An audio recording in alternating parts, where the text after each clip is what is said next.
Introduction au gréement de jonque, deuxième partie. Quelles sont les principales caractéristiques d'un bateau à gréement de jonque? Tout d'abord, il a certaines des caractéristiques d'une voile hautière, c'est-à-dire que le haut de la voile est attaché à une vergue qui repose en travers du mât plutôt que de buter contre lui. Vous pouvez voir la vergue surlignée ici en rouge. Pour cette raison, le gréement de jonque est parfois considéré comme une voile hautière chinoise. Cependant, le gréement de jonque est également entièrement latté. Il existe des lattes qui peuvent être en bois, en métal ou en matériaux composites, et s'il s'agit d'une jonque traditionnelle, en bambou. La voile est entièrement lattée du guindant à la chute et est composée de panneaux séparés par des lattes. Les lattes sont visibles ici. Comme vous pouvez le voir, les lattes sont réparties du haut en bas de la voile et tout en bas de la voile, il y a une baume.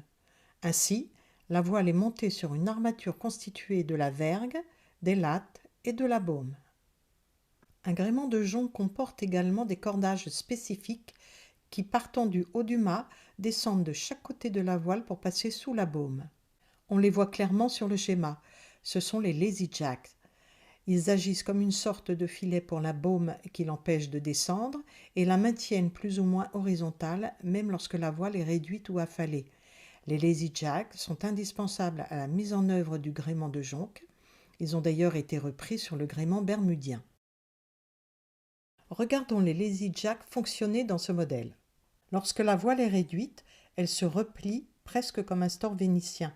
Chaque panneau de voile, maintenu longitudinalement par ses lattes, tombe dans le filet des lazy jacks. Le système d'écoute d'une voile de jonque est très différent de celui des autres voiles. On voit sur cette photo d'un gréement de voile traditionnel un ensemble de cordages qui court de la voile au pont. En fait, un bout est frappé à l'extrémité arrière de la latte et est relié via une poulie à une écoute plus grosse qui permet de régler la voile en fonction de l'orientation du vent. Comme vous pouvez le voir sur notre dessin, il n'y a qu'une seule ligne d'écoute revenant au cockpit. Cette ligne passe à travers une poulie à la poupe du bateau, remonte vers la voile où elle est reprise via deux poulies jumelées ou équivalents sur un herseau qui relie deux lattes ou plus. Elle revient au pont, puis remonte à nouveau pour être reprise sur un autre herseau reliant deux autres lattes et ainsi de suite. Ainsi, les lattes sont connectées via ces poulies en une seule écoute. Ça a l'air compliqué, mais ça ne l'est pas vraiment. Et bien qu'il existe de nombreuses possibilités d'assembler les lattes à l'écoute via des herseaux, la caractéristique générale est que toutes, ou la plupart des extrémités des lattes, sont reliées à la ligne d'écoute. Cela signifie qu'une seule écoute contrôle la voile en plusieurs points le long de la chute et non plus seulement au point d'écoute. Cette combinaison de lazy jack, de lattes et d'écoute qui contrôle chaque latte séparément est le secret de la prise de riz facile qui caractérise le gréement de jonque. Utilisons notre dessin pour voir la voile s'abaisser comme précédemment.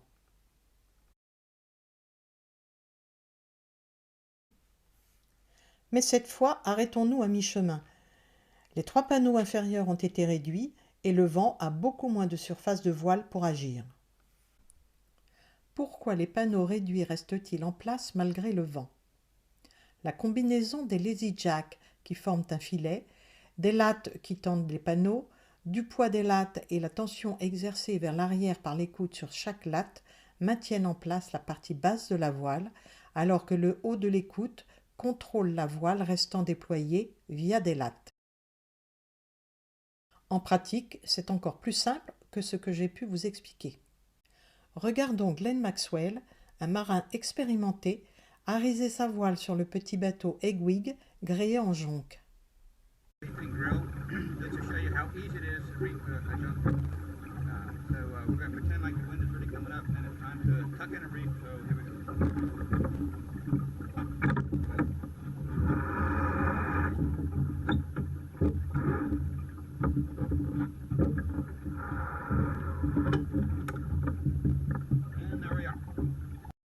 Voilà, cette voile a été réduite de 2 panneaux en environ 10 secondes. Mais c'est un petit bateau, dans peu de vent, dans une zone de navigation abritée. Mais qu'en est-il d'un bateau plus grand, au large et avec plus de vent? Voici donc un autre exemple, cette fois avec Chris Bray, un navigateur océanique qui a, entre autres, navigué le long de la côte de l'Alaska et traversé le passage du Nord-Ouest. Vous pouvez voir Chris commencer par reprendre le mou des Lazy Jack pour tenir la baume, avant de larguer la drisse pour descendre la voile, puis de reprendre le mou sur l'écoute et la cravate. Il peaufine ensuite en effectuant des ajustements mineurs. Le vent force un peu. Je vais vous montrer comment on réduit une voile de jonque. D'abord, il faut reprendre le mou sur les Lazy Jack pour maintenir la baume haute lorsque la voile va descendre. Sinon, toute la voile tomberait sur le pont. Maintenant, on libère la drisse pour laisser la voile descendre et on voit que la façon dont le système d'écoute est attaché fait que lorsque la voile descend, elle se range comme un store vénitien. On n'a pas besoin d'aller sur le pont pour reprendre les bosses de riz ou rabanter la toile, comme lorsque l'on prend un riz sur un bateau normal. En fait, la voile reste libre de monter ou de descendre. Ensuite, je reprends le mou de l'écoute. La cravate maintient la vergue contre le mât. On la reprend pour tendre la voile et avoir une jolie voile. Enfin, nous avons l'airsaut de guindon qui doit également être repris. C'est très facile de réduire une voile de jonque, c'est pourquoi, entre autres, on aime ce gréement. On n'a pas besoin d'aller sur le pont, on porte la voile du temps, pas de bosse de riz, rien à étarquer. C'est vraiment aussi simple que ça. Bien que ce ne soit pas une règle universelle, la plupart des bateaux en gréement de jonque ont des mâts autoportés, c'est-à-dire que leurs mâts ne sont pas tenus par les haubans, barres de flèche, étais et pataras que l'on a l'habitude de voir sur les voiliers. À la place, ils ont des mâts solidement implantés comme vous pouvez le voir sur la photo au centre, généralement avec une section qui va en diminuant de l'emplanture à la tête de mât. Ces mâts ne reposent pas sur le pont, mais le traversent et sont implantés sur la quille du bateau. Cela leur confère une grande résistance et permet de gérer facilement les efforts de la mer et du vent.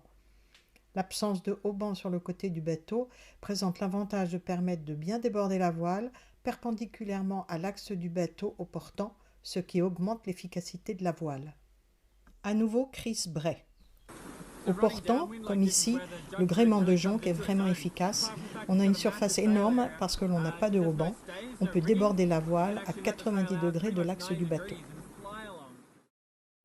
Le petit Corriby, en haut à gauche, a navigué du sud de l'Angleterre aux Pays-Bas, aller et retour. Ce n'est pas, et de loin, la plus longue navigation pour un Corriby gréé en jonque. Il porte une voile plate, initialement conçue par Hassler et MacLeod dans les années 60, coupée sans creux. La voile n'a pas en soi une forme aérodynamique et pour remonter au vent, les lattes doivent se cintrer sous l'effet du vent pour obtenir du creux. Cette difficulté est la raison pour laquelle le gréement de jonque a la réputation de ne pas être performant au près. Alors que beaucoup continuent à apprécier les voiles plates pour leur simplicité de fabrication et leur robustesse, d'autres préfèrent fabriquer leurs voiles avec du creux. Le Dory, en bas à gauche, qui a effectué de nombreuses traversées océaniques, est aujourd'hui gréé avec des voiles à panneaux cambrés. Du creux a été intégré dans la découpe de chaque panneau, ce qui donne une forme aérodynamique à la voile et améliore les performances au près. Le bateau au milieu de la page est gréé d'ailes de jonque. Encore un bateau qui a parcouru plus de 100 000 nautiques. Dans ce cas, l'avant des lattes sont des wishbones qui entourent le mât et la voile est drapée autour des wishbones. L'aile est beaucoup plus efficace que la voile. Le catamaran en bas à droite est équipé d'une voile aérojunk. On retrouve la fente au niveau du mât. La voile est plate et on a deux lattes courbées de part et d'autre du mât à la place de la latte unique. La voile plate s'appuie sur la latte sous le vent pour prendre du creux.